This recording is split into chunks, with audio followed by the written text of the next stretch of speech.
कि भगवान गणेश जी का जो स्वरूप है, शिव महापुराण कह रही है जो गणेश जी का स्वरूप है, वो स्वरूप किस ओर होना चाहिए। बहुत ध्यान से सुनिएगा महाराज, कथा ना छूटे आप। घर के दरवाजे पर अगर हम गणेश जी की मूर्ति, गणेश जी का फोटो, गणेश जी का टाइल्स बाहर की ओर लगा रहे हैं, तो जाते समय गणेश जी का जो पृष्ठभाग है, पीठ है, वो पीछे की।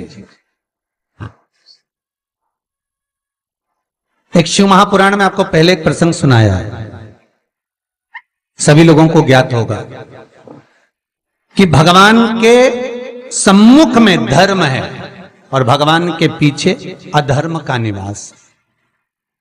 महाराज,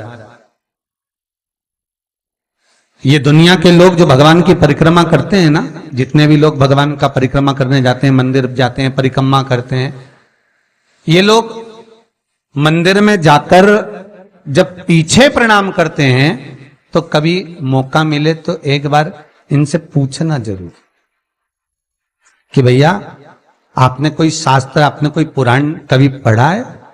आपने शास्त्र पुराण का स्मरण किया है? हमारा कोई शास्त्र, कोई पुराण, कोई वेद ये वर्णन नहीं करता कि मंदिर के पीछे हम प्रणाम करें, हम मंदिर के पीछे नमन करें, ये हमारा शास्त्र वेद वर्णन नहीं करता। और देखे तो लक्ष्मी ने कहा, प्रभु जब गणेश जी के सम्मुख में रिद्धि सिद्धि, श्री, तुष्टि, पुष्टि, शुभ लाभ, सारे धन देने वाले, संपदा देने वाले जब गणेश जी के अग्रण्य रहेंगे तो पीछे बिठाने में क्या दिक्कत है? आप वर दे दो।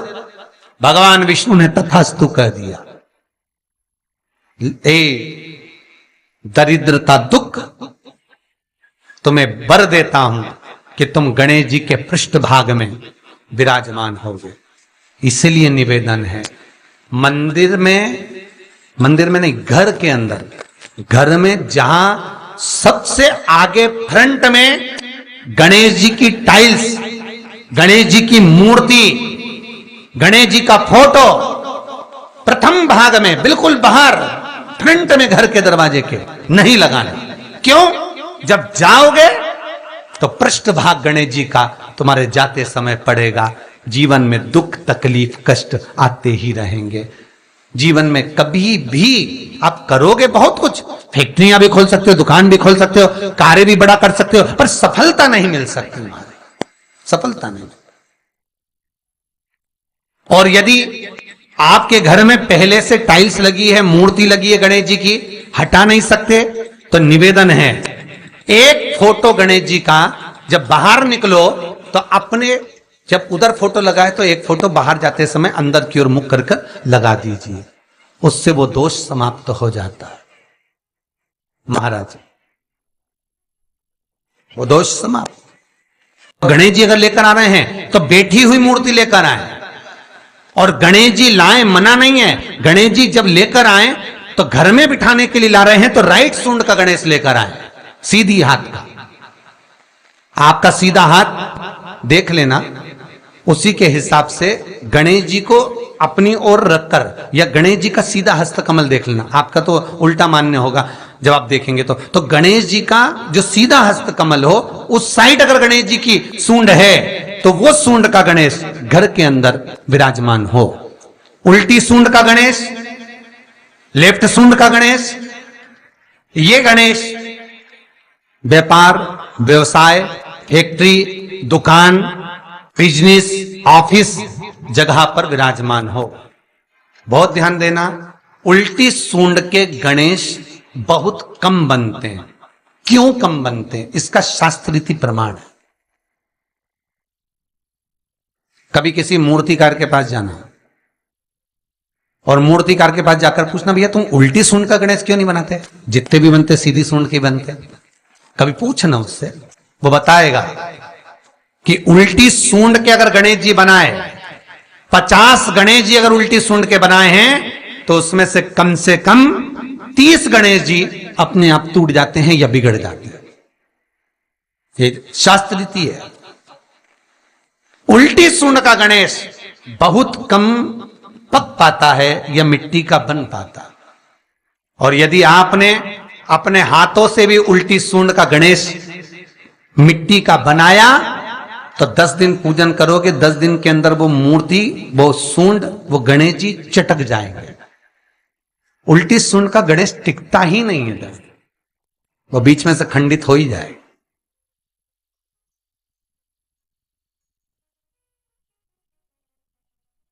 वो तो स्वयं गणेश जी कृपा करें, स्वयं विनायक कृपा करें और उल्टी सूंड के गणेश जी अपने को मिल जाएं और वो गणेश जी हमारे घर में आ जाएं तो वो फिर नहीं चटक। सीधी सूंड के गणेश जी को मनाने के लिए महाराज मंत्र की 50 माला करना पड़ती है। तो समझ लो सीधी उल्टी सूंड के गणेश जी को मनाने के लिए मात्र 5 माला में भगवान गणेश प्रसन्न हो जाते हैं। अर्थात उल्टी सूंड का गणेश शीघ्र प्रसन्न होता है। महाराज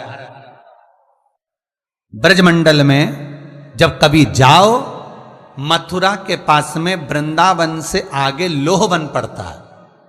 कौन सा वन है? लोहवन। वृंदावन से कुछ थोड़ी दूरी पर लोहवन है।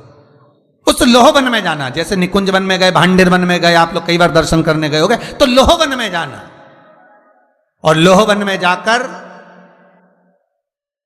थोड़ा सा सरसों का तेल लेकर अपने ऊपर से 21 बार उतार कर लोहवन में भगवान शिव का स्मरण कर कर, यमुना का स्मरण कर कर, विष्णु और कृष्ण का स्मरण कर कर, वो तेल सामने एक मूर्ति मिलेगी जिसका शीश नहीं होगा, उस मूर्ति पर चढ़ा देना। इसका भी चरित्र शिव महापुराण में आता है महाराज, इसका भी व्याख्यान आता है उस मूर्ति का है। लोहवन ब्रजमंडल में लोहवन का व्याख्यान स्कंद पुराण में भी है।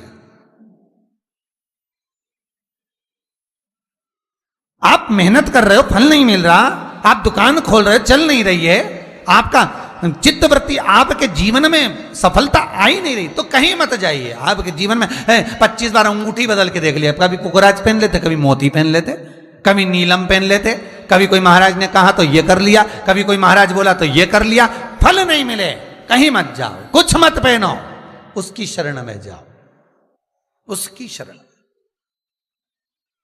लोहवन पहुंच जाओ, वृंदावन से 4-5 किलोमीटर की दूरी। रिक्शे वाले से बोलो कि वो लेके जाएगा, 5 रुपए लेता है। लोहवन जाए, वहां विनय करो, 10-15 मिनट बैठ लो, भजन करो, यमुना जी का स्तमन करो, शिव का नाम जाप करो, शंकर का भजन करो, और वो सरसों का तेल 21 बार स्वयं उतारो, स्वयं चढ़ा दो, आओ वापिस। उसके बाद तुम किसी कार्य को करोगे तो सफलता जल्दी मिलेगी, काम अटकेंगे नहीं, काम सफल। यमुना के घाट पर शिव आराधना का फल भी 1000 लाखों गुना है, लाखों गुना। बहुत ध्यान देना, स्वप्न 2 तरह का होता है। एक स्वप्न में अगर आप बहुत खिलखिलाकर हंस रहे हो तो समझ लेना दूसरे दिन तुम्हें कुछ ना कुछ ऐसी खबर मिलेगी कि आंख में आंसू आएंगे।